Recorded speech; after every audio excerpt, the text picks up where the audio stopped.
Hi மக்களே வணக்கம். யாரெல்லாம் நம்ம சேனலை சப்ஸ்கிரைப் பண்ணலையோ தயவுசெய்து சப்ஸ்கிரைப் பண்ணிங்க. அப்போ தான் நான் போகிற வீடியோவை உங்களால் உடனுக்குடன் பார்க்க முடியும். இப்போ பார்த்தீங்கன்னா Bigg Boss season 8 Vijay Parvathi யாராலையும் மறக்க முடியாத ஒரு நபர் தான் சொல்லணும். ஏன்னு பார்த்தீங்கன்னா உள்ளே இருந்த 90 நாள் பார்த்தீங்கன்னா அவ்வளோ கண்டென்ட்டை வாரி கொடுத்துருக்காங்க. அது பாசிட்டிவாக இருந்தாலும் சரி, நெகட்டிவாக இருந்தாலும் சரி, அவங்களால தான் உள்ளே இருந்த நிறைய பேர் தெரியவே ஆரம்பித்தாங்க. இது யாரையுமே மறுக்க முடியாதாங்க சொல்லணும். ஏன்னு பார்த்தீங்கன்னா நிறைய பேர் இவங்க மேலே தான் டார்கெட் பண்ணாங்க. ஸோ இவங்களால தான் அவங்களுக்கும் கண்டென்ட் கிடச்சிது.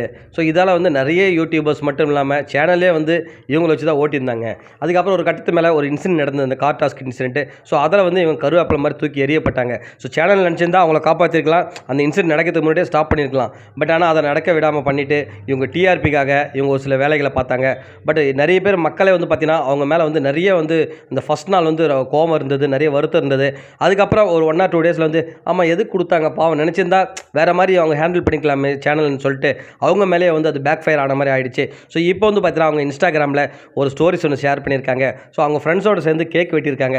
ஸோ எனக்கு கேக் வெட்டுறது என்னடா புதுசுன்னு பார்க்குறீங்களா? ஸோ அந்த கேக்கில் என்ன எழுதிருக்கு பார்த்தீங்கன்னா ஆன் த ரெட் கார்டுன்னு சொல்லிட்டு எழுதிருக்கு. அதாவது விஜய் பார்வதி ரெட் கார்டு வாங்கினாங்க இல்லையா, ஸோ அதுக்காக ஒரு செலிப்ரேஷன் மாதிரி பண்ணியிருக்காங்க.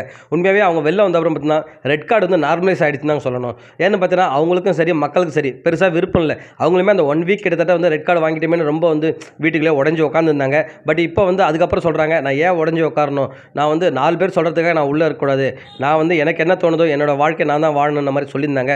இப்போ அவங்க கேக் வெட்டி செலிப்ரேட் பண்ணிக்காங்க அவங்க ஃப்ரெண்ட்ஸோட. அதில் பார்த்தீங்கன்னா ஒரு 2 ஸ்டோரிஸில் ஃபோட்டோஸ்லாம் வச்சுருக்காங்க. Live love MCC then now ஆல்வேஸ்ன்றாங்க. அதாவது அவங்க கேங் ஒரு 6-7 பேர் இருக்காங்க பொழுது. ஸோ அவங்க எல்லாம் சேர்ந்து தான் அந்த கேக் வெட்டி செலிப்ரேட் பண்ணியிருக்காங்க. அப்புறம் அவங்க ஃப்ரெண்ட் இருக்காங்க இல்லையா ஷாலினின்ட்டு, அவங்க சொல்லியிருக்காங்க அவங்கள பற்றி, a bestie who stays even when life gets messy. So அது மாதிரி சொல்லியிருக்காங்க. உண்மையாக அவங்க ஃப்ரெண்ட்ஸ் எப்போவுமே கூட இருப்பாங்கன்ற மாதிரி சொல்லியிருக்காங்க. இது பார்க்கறது ரொம்ப நல்லா தான் இருக்குது. அதுக்கப்புறம் வரும் சீசனில் பார்த்தீங்கன்னா ரெட் கார்டு கொடுத்தனாலே உண்மையாகவே அந்த சேனலும் சரி விஜய் சேதுபதி சரி ஒரு தடவைக்கு 4 தடவை யோசிப்பாங்க. உண்மையாகவே உங்களுக்கு ரெட் கார்டு கொடுக்கணுமா, கொடுக்க வேண்டிய சுச்சுவேஷன் இருக்கான்ற மாதிரி நிறைய தடவை ஆராய்ஞ்சு தான் கொடுப்பாங்க. ஏன்னு பார்த்தீங்கன்னா இந்த நிறைய விஷயங்கள் அவங்களுக்கு பேக் ஃபயர் ஆகிருக்கு. ஸோ அதுதான் உண்மையும் கூட.